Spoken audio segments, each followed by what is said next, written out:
Hello అండి, అందరికీ నమస్కారం. Welcome to SY cooking channel. ఈరోజు టేస్టీగా ఈజీగా మష్రూమ్ కర్రీ చేసుకోండి. ఇలా మసాలా లేకుండా ఒకసారి ట్రై చేయండి. చాలా టేస్టీగా ఉంటుంది. ముందుగా ఒక పాన్ తీసుకొని దాంట్లో ఒక 3-4 స్పూన్స్ ఆఫ్ ఆయిల్ తీసుకోండి. నేనైతే ఒక 3 స్పూన్స్ ఆయిల్ తీసుకున్నాను. దాంట్లోకి తాలింపు గింజలు యాడ్ చేసేసుకోండి. అవి కాస్త వేగాక ముందుగా కట్ చేసి పెట్టుకున్న ఆనియన్స్ని యాడ్ చేసుకోండి. ఇలా చిన్న చిన్న పీసెస్గా ఆనియన్స్ని కట్ చేసుకోండి. నేనైతే ఒక మీడియం సైజ్ ఆనియన్ని యాడ్ చేసుకుంటున్నాను. ఆనియన్స్ ఎన్ని వేస్తే అంత టేస్ట్ ఉంటుందండి. కాసేపు బాగా ఫ్రై చేసుకోండి. ఆ తర్వాత ఒక స్పూన్ సాల్ట్ యాడ్ చేసుకోండి. సాల్ట్ వేయడం వల్ల ఆనియన్స్ ఫాస్ట్గా ఫ్రై అవుతాయండి. ఒకసారి ట్రై చేసి చూడండి. ఇలా ఆనియన్స్ బాగా ఫ్రై అయ్యాక ఒక పచ్చిమిర్చి యాడ్ చేసుకోండి. అలాగే ఫ్రెష్గా ఉన్న కరివేపాకుని యాడ్ చేసుకోండి. ఇప్పుడు అన్నీ బాగా ఫ్రై చేసుకోండి. ఇలా ఆనియన్ బాగా ఎర్రగా వేగేంత వరకు ఫ్రై చేసుకోండి.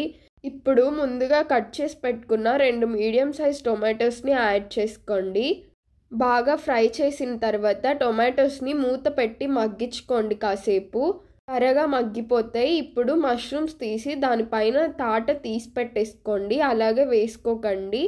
తర్వాత మీకు ఏ సైజులో కావాలంటే ఆ సైజులో కట్ చేసుకోండి. నేనైతే చిన్న చిన్న పీసెస్గా కట్ చేసుకున్నాను. ఎలా అయినా పర్వాలేదు. ఇప్పుడు ఒక బౌల్లో హాట్ వాటర్ తీసుకోండి. ఆ వాటర్లో ఒక 1/2 స్పూన్ పసుపు యాడ్ చేసుకోండి. ఇప్పుడు మనం ముందుగా పీసెస్ చేసి పెట్టుకున్న మష్రూమ్ని యాడ్ చేసేసుకోండి. ఇలా చేయడం వల్ల దాంట్లో ఏదైనా పురుగులు ఉంటే పోతాయి. అలాగే కర్రీ కూడా ఫాస్ట్గా అయిపోతుంది. ఎందుకంటే హాఫ్ ఇక్కడే బాయిల్ అయిపోతాయండి మష్రూము హాట్ వాటర్లో. ఇప్పుడు టొమాటో చూడండి బాగా మగ్గిపోయి ఆయిల్ బాగా తేలుతూ ఉంది కదా. ఈ టైంలో 2 స్పూన్లు కారం పొడి యాడ్ చేసుకోండి. నేను తక్కువ వేసుకుంటున్నాను, మీరు కావాలంటే ఎక్కువ యాడ్ చేసుకోండి. అలాగే 1 స్పూన్ ధనియాల పొడి యాడ్ చేసుకోండి.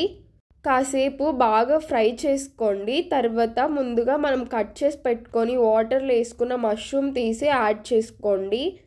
ఇలా మష్రూమ్ మొత్తం యాడ్ చేసేసేయండి. చూసారా, మష్రూమ్ కొంచెం చిన్నగా అయ్యాయి హాట్ వాటర్లో వేయడం వల్ల. ఇలా బాగా మిక్స్ చేసుకొని ఒక 5 మినిట్స్ మూత పెట్టి మగ్గించుకోండి. మీకు కావాలంటే వాటర్ యాడ్ చేసుకోండి. నేనైతే చపాతీలోకి చేస్తున్నాను, అందుకే వాటర్ యాడ్ చేసుకోవట్లేదు.